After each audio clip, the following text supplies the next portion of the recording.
How much money do you make sports betting? Last year, to just do year by year, last year I made $205,000 sports betting. Obviously, I take it pretty seriously, so probably spending close to full-time hours doing it. And then this year I'm currently at about 185,000 and it's November. So roughly, let's say $200,000 per year. In this interview, I talk with Alex, who has a very interesting story. He's a Stanford University graduate, started off as a quant trader at one of the top tier trading firms in the country, started sports betting on the side, and eventually became so successful that he quit his full-time job just to bet on sports. He's now one of the co-founders of Oddsjam, which is a data analysis company specifically for sports betting. He's made almost $1 million in the last 5 years alone just betting on sports, averaging around $200,000 a year. And in this video, we dive into how he does it and if it's possible for you to do it. All right, Alex, happy to have you on here. Thanks for joining me from LA. You are professional sports bettor, am I right? I don't know about the word professional, but I bet on sports a lot. Okay. I've done it, kind of as a side hustle for like 5 years now. And we'll jump right into it. How much money do you make sports betting? Last year, to just do year by year, last year I made $205,000 sports betting. Obviously, I take it pretty seriously, so probably spending, close to full-time hours doing it. And then this year I'm currently at about 185,000 and it's November. So roughly, let's say $200,000 per year. My guess is people watching this see it and they think $200,000 a year, like that's a good income. But I would imagine that when you first started, your income wasn't that high and it grew over time. Is that right? That's totally right. Like when I started sports betting, when I graduated college, I took a job at a trading firm in Pennsylvania. So I was making some money, but obviously, was just starting kind of my career after college. So I was betting very small amounts of money, kind of getting the feel of everything. So like the first year didn't make, probably as much. I started out slower, but then got very into it. So the first year, the first few months was less, but kind of as I started betting more, taking it more seriously, kind of the income rose. But there is a downside where sportsbooks, a lot of these books will limit you. And by that, I mean, they can reduce your bet size. That's what's hard about sports betting and why it's really time intensive is this isn't the stock market. You can't buy $1 million of AJ Brown to score a touchdown on FanDuel. Most of these books have max betting limits. And a lot of these books will lower them if they determine you're profitable. So I'd say like my most profitable sports betting year was probably my second year doing it, and now it's actually lower. Also, when these books first legalized in the US, a lot of them had really lucrative, extremely lucrative, like promotions. So I literally flew to Colorado. A couple of sports books, Sports Illustrated launched in Colorado. They launched a sports book in Colorado, and their sign-up bonus initially was $7.5K. The most insane thing I've ever seen. $7,500.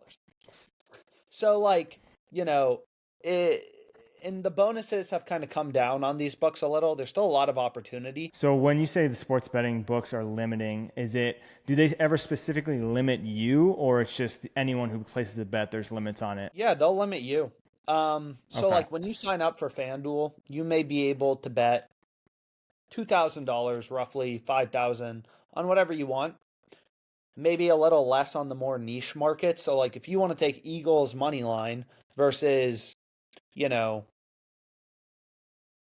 points plus rebounds for, LeBron, those are like one market is a lot more active than the other. So books will have different betting limits. But if they determine, they think you're a sophisticated customer, some books are more aggressive than others, but they'll reduce your bet size a bit. They won't cut you off completely because they still want your action because it helps them move their lines. Like it helps the books know where to move their lines, where to move their odds. So they won't cut you off completely, at least on most books, but some books have more aggressive limits than others. If you're continuing to make 200 plus a year from certain books, do you think they'll ever just like cut you off completely, like they throw you out of a casino kind of thing? Most books don't. There are some books like PointsBet is notorious for this. They will limit to like $4. Hmm. So you can bet like, $4, which is obviously crazy low, basically like no point, especially if you're taking it seriously. But a lot of these books, they still want action from smarter customers, more sophisticated customers, because it helps them make better models, know where to move their lines. Like if all the sharps, let's say, are coming in on a certain prop bet, that's valuable information for the books, kind of helping them move their lines for the future to help make more money off their less sophisticated customers. So like on FanDuel, I've been limited now for like 3 years, and I can't bet over 1,000 on anything, but usually I Hmm. can get like 100, 150 down. Do you foresee yourself continuing to do sports betting long term, or do you think like it'll eventually run its course? So I love sports. I also love, I like betting. Like it's enjoyable to me. It's not one of those things where like when I started, I was betting low amounts of money. I liked winning, the feeling of winning. I liked learning about it. I liked watching games with my friends, having like $1,000 bet in a weekend. So I love sports. I also love, I like betting. Like it's enjoyable to me. It's not one of those things where like when I started, I was betting low amounts of money. I liked winning, the feeling of winning. I liked learning about it. I liked watching games with my friends, having like $1,000 bet in a weekend. So like I always think I'll bet, but I'd say like if there's less opportunity, it's just kind of like the amount of time I spend on it. I always think there's going to be money. These books are always going to be running profitable promos to try to incentivize new people to sign up. But definitely, like the opportunity in some ways goes down a bit the more successful you are over time, which is really interesting about sports betting. And it's also why you don't see a ton of people who maybe have good careers, right? Like go into sports betting because it's not that you Yeah. can't make money. At the end of the day, like it's not really sustainable to bet whatever you want on these books. It's not scalable. And books can cut you down at any point and you don't have control over that, which is why I would say in general, like you don't see a ton of, you know, maybe people of your friends who you'd consider really smart considering getting into sports betting. They want to go work at a hedge fund or Google or whatever, maybe. Um, so but sports betting for me started out, I love sports. I love gambling. I worked in gambling. Trading is very similar to gambling. Gambling, other people's money, trading options versus like gambling on sports. Like a lot of the concepts are very similar. So it's something I enjoyed to do. Just kind of like so I always think I'll do it, at least for the foreseeable future. But I definitely think probably less time betting this year and probably next year as well. Is sports betting the only thing you do? I know you have some other stuff going on besides that. Do you have other jobs or side jobs, or would you consider that your full time job? Yeah, I would say betting. I mean, so I run a sports betting company. I bet on sports. So like my whole life is kind of sports betting. I don't have any other side hustles. I've always kind of been a gambling guy. Like I had other stuff I did to make money in college and before, but kind of once I started sports betting, that kind of took over as like, damn, like I can make some money here more than I'd make in anything else. And what's nice about sports betting too is the market's open 24/7. There's always games every night. Right. There's always games. It's not like books are like, oh, we're closed from 3 to 7. There always could be good bets, good promos, whatever. Like, sure, maybe sometimes it's completely dry, but like Saturday, it's a pretty boring day for most people who have careers in sports betting. It's college football. That's UFC. NFL lines for the next day are moving. So it's kind of something you can do oddly whenever. So if I'm a person looking at this and like, man, how can I make $200,000, or how can I make sports betting a full time job? Like, how many hours a week do you think you have to do, or someone else would have to do to kind of make that serious of an income? I'd say a lot depends on the state you're in because different books have different states. So like for example, some states just have more books, right? Like which means more opportunity. More books means more promos, more lines, more good plays. So some depends on location. Bankroll is important, right? Too like people who are like, oh, I have $20, I'm not getting a job, I want to make $200,000. It's like there has to be some realistic expectations. Like when I started my job, I put money into sports betting, put a couple $1,000, uh, into each sports book, funneled money in from work. And like But again, you don't need hundreds of thousands of dollars because none of these books are going to let you bet insane amounts of money. But what's crazy about sports betting is if you think about it, your ROI is daily. Like you're betting on games that are in general, I mean, sure, there's NFL on Sunday, but in general, you're betting on games tonight. If you are placing bets today, probably on college basketball or NHL, most books don't even have NBA lines out for Wednesday yet. There's no NBA today. So if you have a 2% ROI on your bets, that's 60% a month. So like things can build quickly once you actually understand profitable betting. So I'd say like you need to put in time though. But the most important thing you need to put time in to do is learn what the hell you're doing, right? Because it's not like you can lose $200,000, you can win $200,000. It's like being a poker player. It's not just like, oh, I want to make money poker. I'm just going to go to the tables and play. It's like, no, you should probably spend a year if it's poker, much less if you're sports betting, learning strategy. What do you do? How much should you know how to raise? What percentage of the time should you be bluffing? Right? You're not going to make money playing poker if you're just like, you know, you kind of get it, like showing up at the table and just like screwing around. Like these guys like know the strategy inside and out who do this full time. Their edge. They know the math, stuff like that. And I think it's the same in sports betting. You got to understand the data, the strategies. So I'd say a lot of it is people are their own worst enemy in sports betting. Most people love sports. It's a fun side hobby, side hustle, whatever, once you're making money. But like everyone I know who's good at it, you got to put in the time to learn. I mean, like Yeah. anything in the world, right? There's so much content online about arbitrage, positive EV, middle, which are the three most profitable sports betting strategies: arbitrage, positive EV, correlation, middling. I mean, there's so much content that, like for free, but like you got to put in the time to learn from smart people how to actually do it. Just like if I want to go play poker really seriously, the first thing I'm doing is I'm looking up who won the World Series of Poker, seeing if he has tutorial videos, watching them, right? Like, So do you think with all the free content that's out there, because I say the same thing with on my channel, which is predominantly finance based, is like there are so much free content out there for you to learn and be successful with your finances. Do you think that someone who has somewhat of a dedication to learning, anyone can do this with as long as they're dedicated to learning the process and consuming the content and the education to learn how to be a sports bettor? 100%. If you look up on Reddit, YouTube, arbitrage betting, how to make money sports betting, you will see there are thousands of people in different states who make money doing this. They're not lazy and they took the time to learn how to do it. Right? It's not just me. There's tons of people on YouTube, Twitter, um, Reddit talking about this type of stuff. It's just most people, when they hear make money, they think it's one, impossible to do, or they're too lazy. So, like, anyone can do it.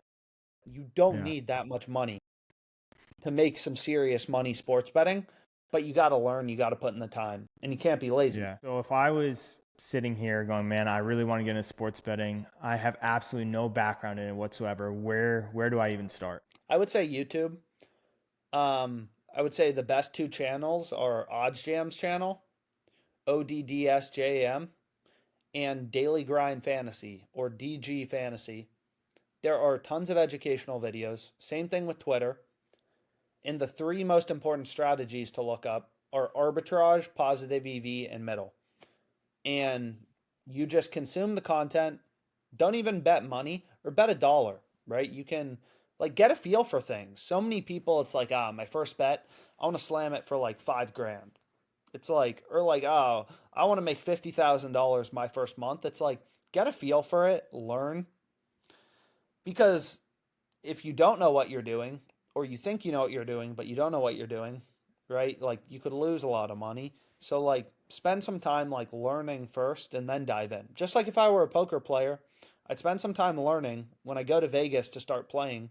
I'm not gonna, get $100,000 worth of chips and sit down at the table.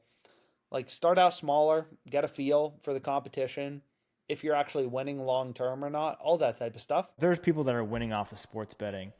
I would imagine that in order for these books to keep making money, like there's also people that are losing, probably more people that are losing off of sports betting. So why, like, what makes the losers losers and what makes the winners winners? I would say it's just education. And by that I don't mean you need some fancy degree. To be very clear, I mean it's like being a poker player. Most people can't do it because, and it's not that there's not tons of information on poker online, tons of good courses from pros, like in a very accessible information. The internet has everything. It's most people, like the biggest sports betting YouTube channel, as an example, has like 150,000 subscribers. I think DraftKings has like 20 million customers. Like most people Yeah. just sign up for a book and bet random crap with their friends, and they never think about anything else. It's more fun, right? It's like playing slots. Like you don't really expect to win long term. It's kind of like something to do, right? And that's what the Yeah. books want. They don't want people thinking about the math, the data, comparing books to each other. They don't want that, but those types of people exist. So I see a lot with like stock pickers, for example, and in finance, like the emotion sometimes gets the best of them. Like when they start Totally. trading off of emotion is when they start losing. So I'm curious if it's kind of the same thing in sports betting because I know most people that are going to get into sports betting are going to have some diehard teams, right? And like Totally. I'm curious in your experience, like, have you ever seen that where it's like your emotions pulling you one way, like you don't want to bet against your team or whatever the case may be, or you just see on a daily basis, like the novice bettor is just betting for someone they think they're going to win, but really it's just because they want them to win. Exactly. Like I would say I follow an extremely data-driven approach, but I've done this now for a long time. I know how it works. For example, it's like if the books have LeBron's points line at 21 and a half, that's because 50% of the bets are coming in on the over, 50% on the under. That's that's where they're getting equal action. So like unless you think you're smarter than every other sports bettor, the rest of the market, like that's where his line set. Nobody knows the future. Like so many people, they read into every single bet, right? They lose one, and it's like the world just ended.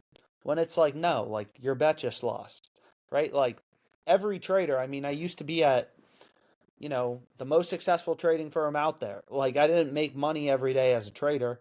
The firm didn't make money every day, but like the firm has the edge. They win long term. It's like I don't ever just wake up and I'm like, CJ Stroud looked amazing last game. Like I'm just gonna hammer him next game. Like that's not how anyone does it. And there's a lot of scams out there, which I think is the problem, because people see people like, Vegas Dave or whatever, who like most people know is, a scam, a tout, whatever word you want to put behind it. There's a lot of bad information too in the industry, so you kind of have to be smart, right? Like the sports books aren't putting out good information. They want you to lose, right? Like it's not like a hedge fund is going to go tell retail traders, here's how you beat us type of thing. It's like you got to be smart. Like whatever FanDuel's promoting, probably not a good bet, right? Yeah. If they're promoting things on their social media, probably not actually useful to making money because you make money or FanDuel makes money. FanDuel's not going to teach you how to make money. So if I'm looking at it right, and I'm like, man, I want to make an extra $100,000 a year, $200,000 a year sports betting, right? I look at my schedule; it's pretty busy, right? I have numerous things going on. My question would be, well, is there just somebody out there that does all the research, and I can just follow them and bet on whatever they tell me to bet? Like, does that exist? It's not that simple because everything relates to price. And in sports betting, like these odds change, these books move lines. The books aren't stupid, right? Like their full time job is to beat you. So, like, if they keep a line up, it's because they think it's an unprofitable bet. Most good sports bettors, they bet on something and it ends up moving in their direction. So, there really isn't.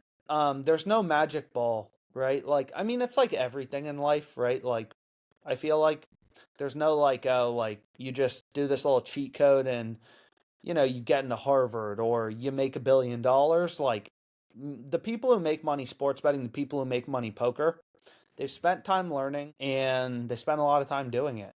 Um, More is better in sports betting.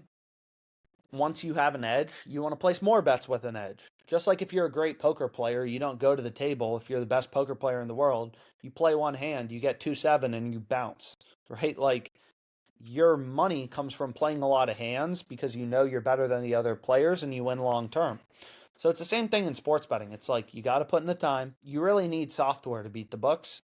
It's every actually professional sports bettor is using software. Everyone who actually makes money sports betting, like hands down. It's like every good poker player is using math. So I'm assuming you use software. Did you start out using that, or like different programs, or is there specific programs that are better than others? Yeah, so I started, well, kind of. I mean, I worked in trading. So I got to learn a lot from, I would say, people at the trading firm. I was a younger trader who had bet on sports for a while. I mean, these guys work at, a prop trading firm, beating like oil markets and stuff. They know how to beat DraftKings, right? They know the math, the logic, everything, markets, inside and out. So I was very lucky to have people to learn from who were really smart. But I would say, like, I didn't start betting a ton of money until I was using software. So how much money would you say that you're betting like right now or this year? How much money do you think you'd bet in order to get a return of like $200,000? I would say assume a 5% ROI. So that Okay. means 200,000 times 20, which makes $4 million total bet.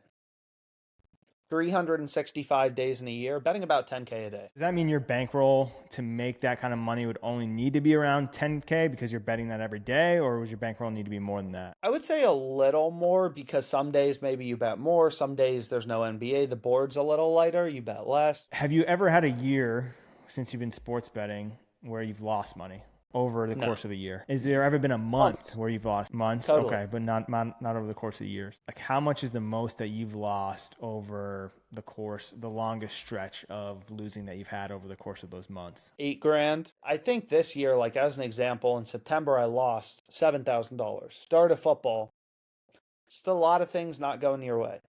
Every poker player goes through it, every trader goes through it. Then October made like 50, right? It's completely different. Same strategy, different results. It's fascinating, but it's just kind of the way it is, right? You think about the top hedge funds in the world, they work in a very similar way, right? They'll have losing months, and then the next month they'll, have this crazy ROI. Or the best companies, right? Like Amazon that have performed. Like Amazon had down months when they were a much smaller company. It's a long-term focus. Same thing with poker players. A lot of professional poker players have losing months. Next month they, whatever, double, make $100,000. It's crazy. But like that's just the way it is in gambling. This isn't buying bonds, right? Like you're winning your bet or you're losing, and you're trying to find bets with a small advantage, a small edge. So depending on the strategy you use to make money, middling, positive EV, arbitrage betting, some are higher return, lower risk, or sorry, higher return, higher risk, and vice versa. Kind of like buying small cap stocks versus a bond. A bond, you kind of know what you're getting. That's arbitrage betting and sports betting. I've heard you mention those three strategies a number of times. Do you have a favorite strategy? Do you use them all three of them all the time? I use them all. I started out with arbitrage because I was less risk tolerant. So arbitrage is essentially, and you can do it with promos. Sometimes these books are on promos. But arbitrage is when books have such different odds that you can bet the over on one book, the under on another book to guarantee a profit. It sounds crazy, but like too good to be true, but look it up. That's actually the only one I think I've heard of. I've heard of arbitrage before. So like, is that something that you see? So when the books have a different line, is that something you're seeing every day that you're capitalizing on? Or is that just like, hey, you notice it every once in a while before they start to shrink back together? Daily. Before I went to bed last night, I hit like 5 arbitrage bets in 5 minutes for $70 risk free. Just like sportsbooks started to drop NBA lines, a few of them for Wednesday. And like a lot of times when they first drop odds, there's some big discrepancies. So you're really just like day trading discrepancies in the market. So that happened just at like, randomly before I went to bed. So Yeah. that's how I started sports betting. how I made my first $40,000 and really got all in on sports betting in general. So give me a simple example of arbitrage for the people that don't necessarily understand it. I only understand a limited amount, but give me like a very basic example of like rounded numbers. So let's say Lakers are playing the Clippers tomorrow. I don't know. And books are starting to drop their NBA odds. FanDuel says the Lakers are plus 105 odds, right? They're the underdog. The Lakers are plus 105. The Clippers are favored minus 125. And then DraftKings is the opposite. They have the Clippers at plus 105 and the Lakers at minus 125. So these two books are like out of sync. Who should be the underdog? Who shouldn't? It's possible because all these books want to be unique. They set their own lines. And there's thousands of games every day. Once you think about esports, player props, NFL, college basketball, NHL, all the player prop lines, these books have 50, 100,000 odds, if not more, on their platform at any given time. Messi shots on goal, over 1.5, over 2.5, over 3.5. Messi assists, right? Like there's so much stuff you can bet. So sometimes they get super out of sync. And in this example, what you could do is bet the Clippers on one book at plus 105. Let's say you put a grand on it. And then you go over to the other book that has the Lakers at plus 105, put a grand. So the Lakers or the Clippers are going to win. We bet $2,000 total. One bet will always win, one will lose. So we're going to lose 1,000 on the one that loses. On the one that wins, we bet 1,000 at plus 105 odds. So we're up $1,050. So every single time, no matter what happens, one bet wins 1,050. One bet loses 1,000. We make 50. Again, I'm always thinking about like trying to automate things. Like, is there any website that gives you notifications of like, hey, this is an arbitrage bet, or like, how do you monitor that? Are you going into every sports book every day and looking at this bet versus on another sports book, or like, is there a way to automate it so it notifies me like, hey, we noticed that there's this spread going on between different books? That's exactly what Oddsjam does. It has an arbitrage betting tool, which just scans, updates millions of odds across every book, and just points out, hey, here's this arbitrage bet. Here's this arbitrage play. So Oddsjam does that. It's kind of like a Bloomberg terminal for sports bettors. Yeah. And there are other That's good cool. tools. Again, Daily Grind Fantasy, DG Fantasy is good for other books, but arbitrage is really Oddsjam. It's really hard to do without software because it's like being a trader without a Bloomberg terminal. Yeah, it would take someone so much time, it probably wouldn't even be worth your time. Exactly. So if I can make $50 off of a bet, right? If it's guaranteed money, right? Like I know that whether the Clippers win or the Lakers win, I'm going to make that money. Is that where the sports books have the maximums in place? Like if I look at that and I'm like, hey, $50, like that's okay. Like maybe it's worth my time, maybe it's not. Like what if I wanted to bet like 10,000 or 100,000 to add a couple zeros to that 50? Is that where it's like, that's where the limits come in? Exactly. So arbitrage is, again, like it's a free 50, but it takes a minute to do. I mean, this isn't something, right? We're not talking about you got to write a novel to get this $50. You literally got to place two bets. So I would say most sophisticated professional bettors always are logged into their sports books so they can move quick and get their action down. And again, like you hit that one for 50, maybe the next one is only 20, right? Maybe it's a lower arbitrage bet. But then you hit two bets or two arbitrage plays, 4 bets total. You're talking about $70 in risk-free profit. It's just kind of like a nice side hustle type of thing. And tell me about the other two betting strategies that you use. Middle is kind of like arbitrage, but it's when books end up having different lines from one another. So I'll give you an example. I think it was Julius Randle. His points plus rebounds line, or maybe another player, Keegan Murray, I forget. But FanDuel, one book had his line at 27.5. Over under 27.5. Another book opened him at 22.5. 5-point discrepancy. So you bet the over 22.5, the under 27.5. If he has 23 to 27 points plus rebounds, whatever player it was, Keegan Murray, I forget. You win both bets. So it's another way, again, very data driven, to capitalize on these inefficiencies in the market. Bet the over 22.5 on one book, another book under 27.5. If the player ends up between there, you win both plays. And then positive EV is kind of like, it's just finding outliers in the market like let's say all books have a line at minus 130 for the Warriors to win, you can get them plus 130 on your book. Like it's just finding value in the market. So, one of the questions I'm sure everyone would want to know is what's the craziest bet that you have placed to date? There's a couple, but I think one of the craziest was it was Falcons Cowboys. Probably a few years ago. I mean, maybe some people remember the onside kick. They didn't even pick up. And then the Falcons, I forget who ended up winning that game, but like kicked a field goal to win the game. That was probably the craziest emotional swing because for a part of this like sportsbook promo, I just had a lot of money. At least at the time, it felt like a lot of money, like a few $1,000s on, I think it was the Cowboys winning the game. And, it looked like a surefire loss. This onside kick doesn't pick it up, get a field goal to win the game. That was a crazy emotional swing. I'd say UFC is crazy. I've gone to some UFC games, matches, whatever. Betting on guys to get knocked out a few $1,000 or whatever. Like for some people, they don't, whatever. It's primal or oh, that's horrible. But like betting on fights is fun.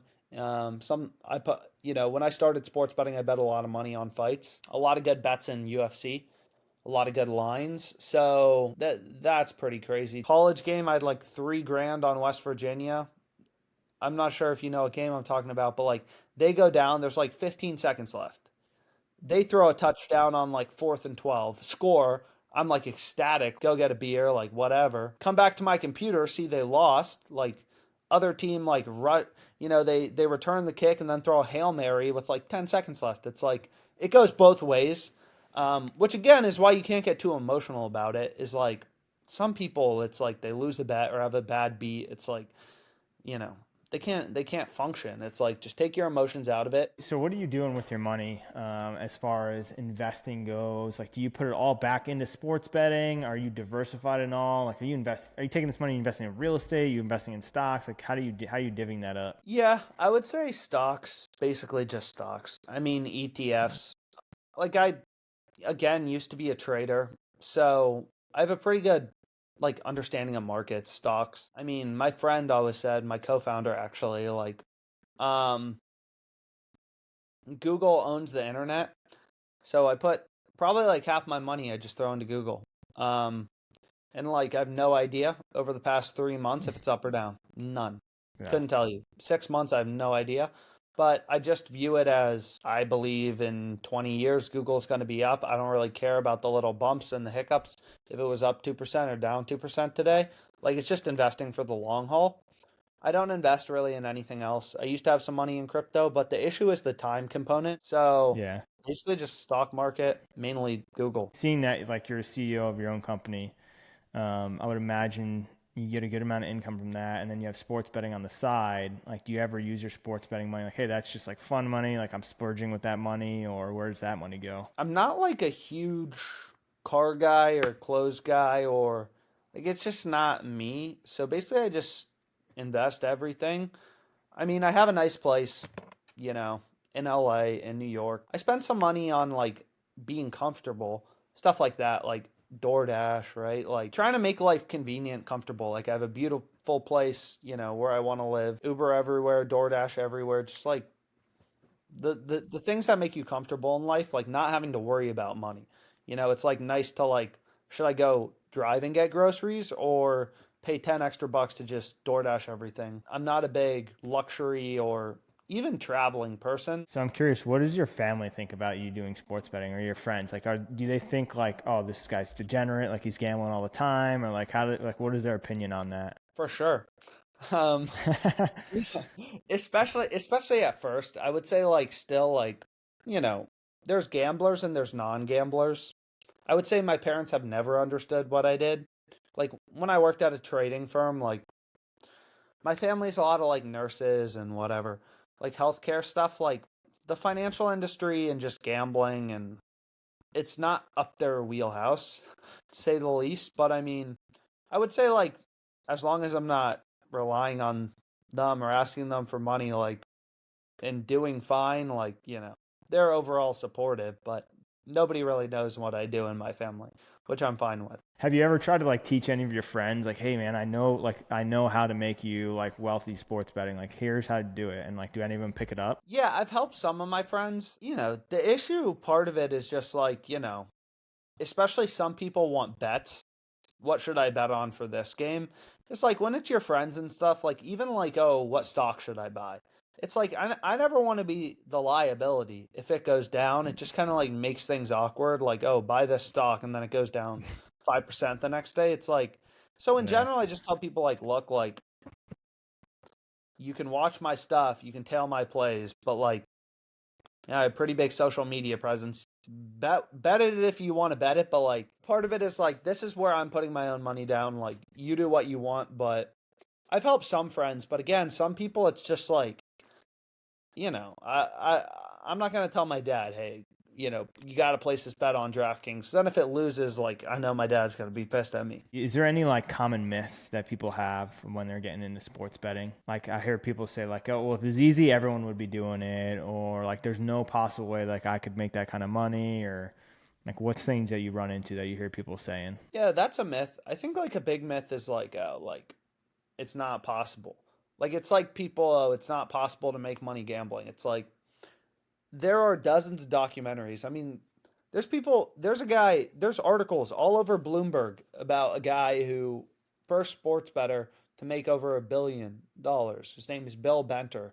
He beat like, horse racing markets initially. Obviously, this was a while ago, but like, there are people, I think most people, it's like they support myths that support them being unsuccessful. It's not possible. Here's why I can't do what you're doing. You don't need a ton of money. Like I get a lot of like, yo, you're probably, the son of a billionaire, so you just degenerately bet. It's like, nope. But like people love to create reasons that other people are successful why they couldn't be. You see a lot of people talk negatively because they're too lazy, too uneducated, they haven't put in the time, too ignorant. You see the same thing in trading, you see the same thing in poker. Oh, you can't make money playing poker anymore. It's like there's literally multimillionaires from poker who have won year after year. And it's like, you're just too lazy, man. Like, I don't know what to tell you. Like, you can make all these reasons why it's possible for them.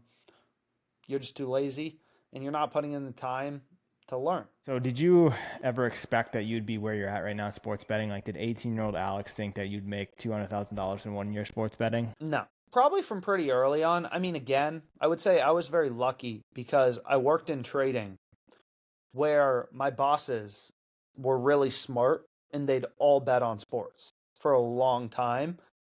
Like they're purebred gamblers. Like if you go to any trading firm, anyone who's worked in trading, Wall Street, a prop trading firm, a hedge fund, like these guys like gambling, they like poker, they like trading. They're gambling. So I got very lucky with seeing and just kind of hearing like my boss's experience. Like I worked with people who have made hundreds of thousands of dollars last year as a side hustle playing online poker. So like anyone who's like you can't make money playing online poker, it's like false. I know a variety of people, they're just better than you, they're smarter than you. Maybe not naturally smarter. They just put in the time. So Yeah. I never thought so, but I would say from early on, I did have higher ambitions because I worked around people I trusted who were making good money doing these things on the side. What's your college degree in? Math and computer science. Okay. Gotcha. And then did you go right into trading after that or did you go somewhere else? Yeah. I would say like when I entered college, I pretty quickly realized I wanted to gamble. Like I wanted to trade, not like gamble. But trading Yeah. appealed to me, like a lawyer or something, like reading documents versus like trading, like typical kid, like watched Wolf of Wall Street, like watch these trading movies, and it's just like finance industry kind of sick.